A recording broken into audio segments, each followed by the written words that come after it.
Okay, hi everyone, this is SmithyQ from SmithyQ.com, and this is a follow-up to the video I made yesterday, I suppose. Fortunately, I guess, we had a nice storm here in Canada, work was cancelled, so here I am. And in our previous video, I talked about a really powerful idea for finding potential moves in chess. And it's really a two-part idea, which we're going to explore, looking through a game here. And it is asking two questions. Always, after your opponent moves, what is my opponent's threat? And then, what is a disadvantage of that move? Because every move has a disadvantage, right? There is something that has changed the position that you might be able to take advantage. Sometimes you can. Sometimes, on the very first move here, right? E4. Okay, what's the disadvantage of this move? The disadvantage is the pawn is undefended, and so I can, aha! And so it could be attacked. For example, we've got knight f3 or d5. Perhaps black can play c6 or d5 first to prepare the attack. We could imagine that he's going to do maybe something like bishop b7 and bishop b5 to try and attack that. That's a potential disadvantage. Also, with the pawn moving, that means that these squares beside it are a little bit weaker. If white were to ever play, let's say black does something, g3, or he plays c3, then then we can just see that this square is now very weak, and maybe black can do something about it. So every move has a disadvantage. Now, 1 second, I think I messed up my notation here. Yeah, I did. All right, back to normal. So I'm trying a new setting here where you got me, you got the face cam here. You can also see some of the information here. And let me know if you like this, if you prefer just the board. So, these two ideas, we're going to see, I basically win this game just because I always ask, what is my opponent's threat, and what is a disadvantage of his last move?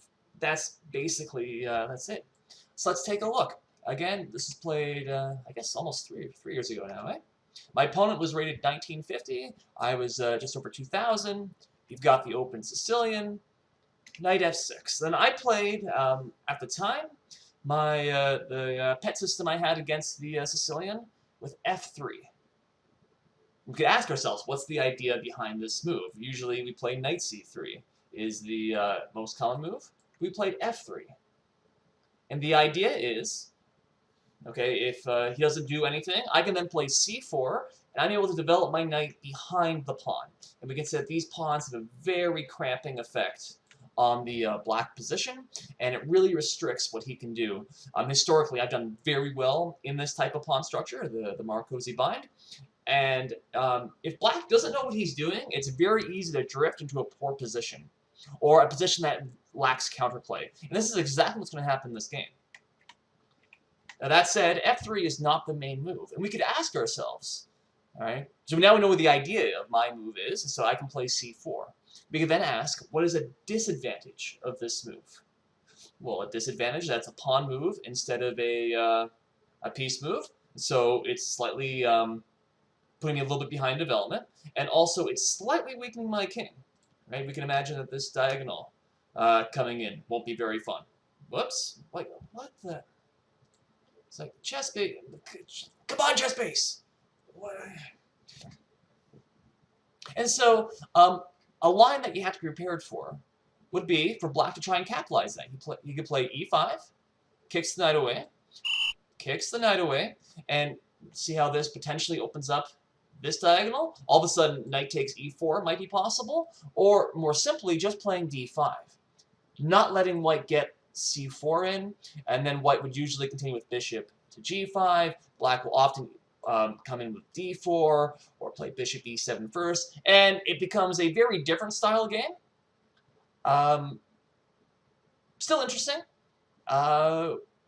We'll see. Very different from a normal Sicilian. So that would be one way for black to play against this. Instead, black plays a6, which just lets my idea come in no problem. I play c4, and I'm very, very happy. Now he plays e5. Okay, he's kicking my knight away. My knight pretty much has to go to b3. Then he plays bishop e6. So let's start. What is my opponent's idea? And again, by asking this question, we're going to see how I formulate my game plan from here on in. For the rest of the game, pretty much. So he plays bishop e6. What's the idea? Well, the bishop's here. It's attacking c4. Maybe he wants to put more pressure there. Maybe he wants to develop the knight, get the rook over, and put lots of pressure. That's one possibility. He can't really play d5, so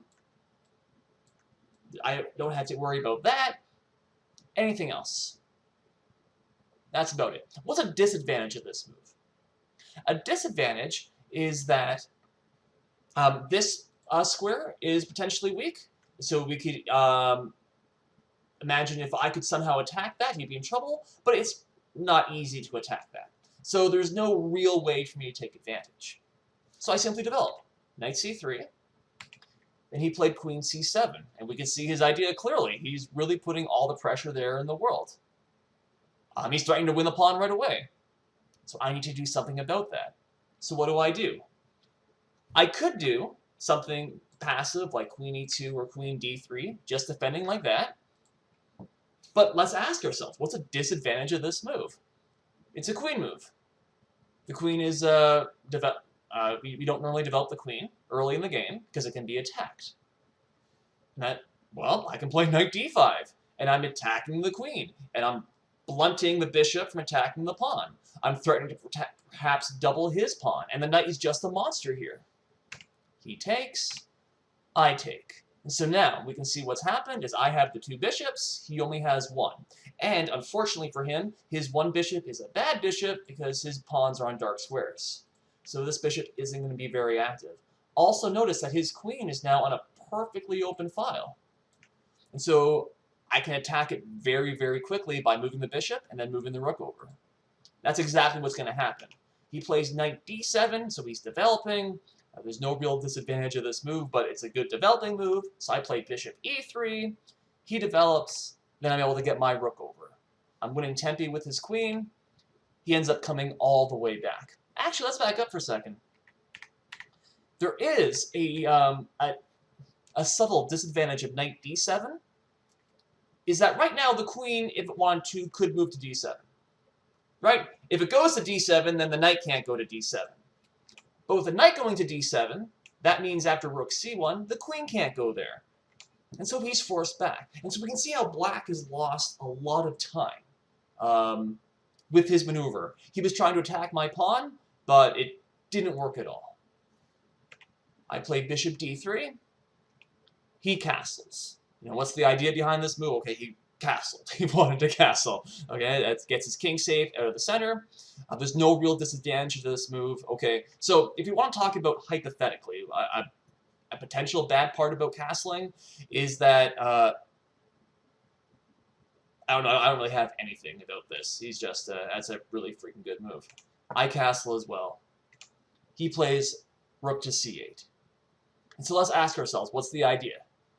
The idea is he wants to probably exchange rooks. He has less space, and if he could exchange a lot of pieces, he'd be feeling pretty good. If I were to exchange right now, if I were to play rook takes c8, he's going to come back, and then he has control of the file. Right? Even if I were to do... I do not have control of the file anymore. So why would I want to, I don't want to exchange. And if anything, I'd want to take back with my rook. Because if he exchanges and I take back, okay, so I play queen d2. So that way after take, my rook has control. He can't do anything, he can't move his queen over. He plays queen b8. What's the idea behind this move? The idea is he wants to play rook c8. So now his rook can slide over, he can start exchanging, and again, he's going to be quite happy because the less space he has, the more he wants to exchange. I have the only open file, and so that's an advantage I have. He wants to get rid of it. Makes perfect sense. So what's a disadvantage of this move? Or another way to think about it is, how can I stop that idea? Okay, his queen's a bit over on the side. Well, I can control this square more than he can control it. I can stop his idea by playing queen c3. He can't play rook c8 now. And I'll just take it. Whoops, free rooks. I like free rooks. So we need to do something else. He plays bishop d8. Again, what's the idea behind this move? Again, he wants to exchange pieces. He likely wants to play either bishop to b6 or knight b6. Probably more bishop b6, because then he's going to exchange my good bishop for his bad bishop. Right? My bishop is, just absolutely fantastic. His bishop sucks. So if he could, just have these two pieces magically disappear, that is a beneficial trade for him. What's a disadvantage of this move? A disadvantage is that it blocks the rook. The rook can now no longer go to c8. Another disadvantage is that this pawn is now a bit weaker. With the bishop here, it was directly defending it. Here, it does nothing. And so there's several ideas here. He can't bring his rook to c8. This means I can move my queen off the file, and again, my rook would have full control, so I don't have to worry about him exchanging it. I know he wants to put a piece there. He probably wants to play bishop to b6. So can I stop bishop b6 and maybe attack this pawn as well? And so then that's queen b4. And we can see that I still have control of the file. I am now stopping him from trying to exchange a piece, and I'm also pressuring the d6 pawn. So now if the queen were to move somewhere, he's going to lose that pawn. Or he has to defend the pawn before he can move the queen. This is one of my favorite series of moves that I've ever played. Right? Because if you just back up, I ended up playing queen d2, and then queen c3, and then queen b4. Right? So my queen, across three moves, has moved one square forward, always on a dark square, just one step forward every time. Right? Which, I mean, if you're just looking at it quickly, it seems kind of random. But every move was designed to limit what my opponent was trying to do. It was based exactly on his idea. He wants to exchange rooks, and then probably exchange queens. So I move my queen up. This gives me control. He wants to exchange rooks, so I go here, stopping him from playing the rook over. He now plays bishop d8. He wants to exchange pieces, so then I move the queen one more time. Slowly moving forward. I've been slowly improving my position. My opponent is not. He is unable to do any of his plans. And this is incredibly frustrating. Perhaps you've played games in which your opponent just, you have an idea and then your opponent stops it. Then you have a different idea and your opponent stops it. And it gets really frustrating. And often, especially if it's a faster time control, blitz, bullet, along those lines, is you just lash out. And then your position falls apart because it was a rash move. And this is exactly what happens here. Again, my opponent is not a weak player. 19, he's firmly intermediate, advanced, wherever you want to draw the line. He's good, right? But for the last few moves, I've been restricting him, not letting him do what he wants to do. And so then he lashes out with b5. What's the idea behind this move? What's the idea? Well, by playing b5, let's back up. Here, my queen controls this square, his doesn't, right? Because the pawn's in the way. So by playing b5, now my queen only looks here, his queen is here, and so he now is able to play bishop to b6, get his trade, yay, he's happy. So that's the idea. b5 is also fairly thematic in the Sicilian. But then there's the second part of the question. What's the downside to this move? Again, when the pawn was here, and this is where, again, we talk about sometimes that the theoretical aspects. Every time a pawn moves, it's weakening squares behind it. Let me just delete these arrows. Right? With the pawn here, it firmly controls these two squares. When it advances here, the pawn now controls these two squares, which is great. But these squares are weaker. Maybe I'll just leave this square color right there. And so if that square is now weak, and so this move just jumps right out.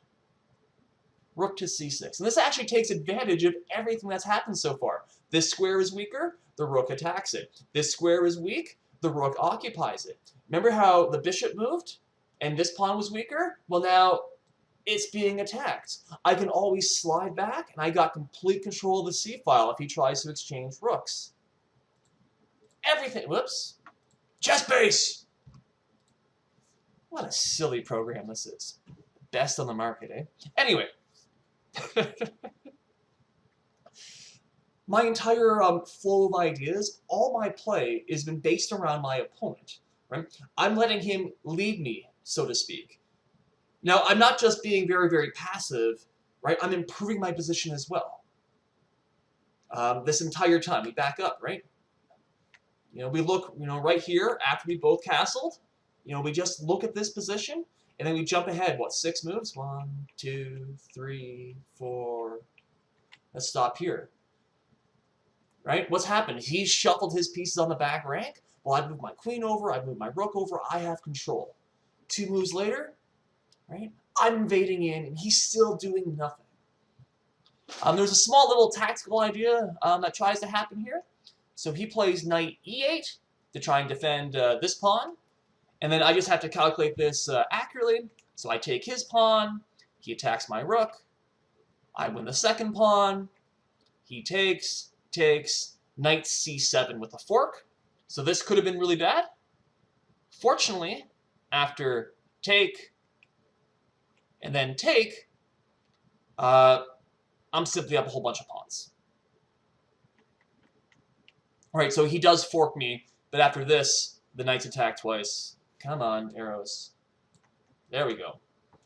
And after there's no good, and if he doesn't, if he tries to defend or he moves this knight, then I move my bishop, everything's fine. So he took bishop f6. Sure, why not? Now the rest of the game isn't so interesting from this point because I'm up 3 pawns, and he could have resigned at any time. I'll just go through it quickly just so you can see how I convert. So I kick his knight away. It's less useful for this theme because when you're up such a huge amount of material, you don't really need to worry about what your opponent is doing too much. I can just push my pawns and win. He has to worry about what I'm doing. Anyway, so I attack his knight. I exchange pieces, of course. And then one more idea is if he can ever play this, if he can move his pawn, all of a sudden his bishop comes to life, and it's doing a lot.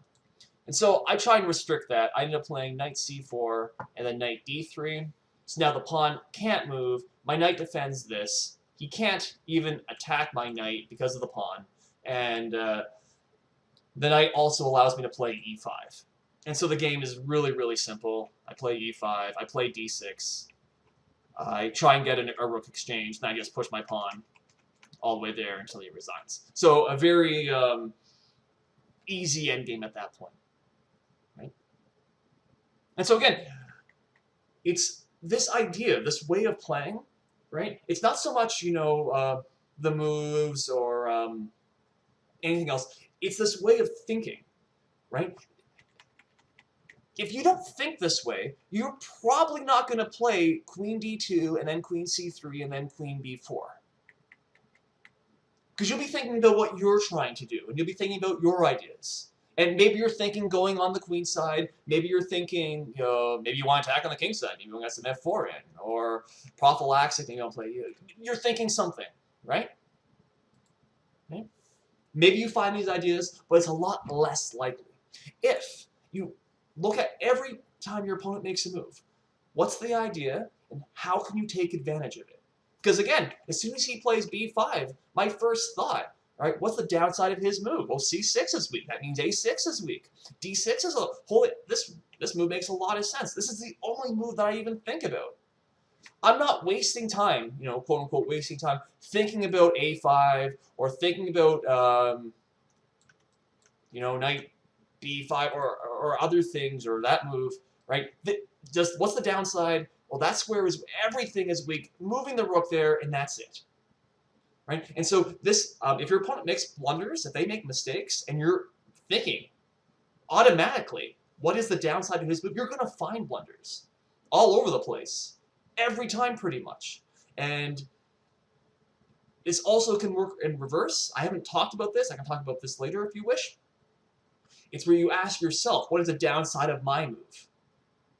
And then sometimes you realize, oh, the downside of my move is I'm going, like if Black were to ask himself, What is the downside? He wants to play b5. Oh, crap. Rook c6, and he's just losing. His queenside falls apart. Okay, I can't play b5 here. I've got to try something else. What do? Well, maybe he tries to get kingside action. Maybe he tries to get this knight over here, gets an f5 in. Maybe that's an idea. Maybe he just moves the bishop all the way back so he can threaten to play rook c8 again. That would have been really interesting. And in fact, in this position, this was the move I was worried about the most, actually, where I played queen d2, I played queen c3, right? He comes back, so now his rook can't come over, so I would go here. If you were to play bishop b7 here, at the time, I wasn't sure what I was going to do. Because if I the only way to stop him from playing rook to c8 would be to slide back with the queen. But then it's probably going to be a draw, right, if he just keeps moving his bishop back and forth. So I would need to find something else. And at the time, I wasn't sure what it was going to be. Fortunately, he didn't do that, and we led to this idea. And again, my opponent isn't a weak player, right? Over 1900, intermediate advance, right? But this style of play induces mistakes, and it helps you see mistakes faster, right? And so it's extremely powerful. And so if you don't do this, ask yourself, every time your opponent makes a move, especially in longer time controls, and blitz, it can be really, really tough because you don't have a lot of time. But if you always ask yourself, what is a disadvantage of my opponent's move? Right? What's the idea first, so you know why he's doing it, and then what is potentially wrong with it? And good things can happen. Right? You can win games like this where you don't really do anything special, but your opponent gets frustrated and they make a mistake. And you know what? That's a really great way to win. It's much better to have that happen to you than for you to feel that way. So that's that. I hope that was helpful. Hope that was useful. Let me know. You know, comments, criticism, all that, always great. Let me know if you like the format. You know, if my face adds anything to this, if you care about this, or if you just want the chessboard. Again, I don't really care either way, but you know, let me know and I can do stuff. Otherwise, so that's that. Check out my blog, SmithyQ.com. So that's that. So thanks for watching, everyone. Thanks for listening. Bye for now.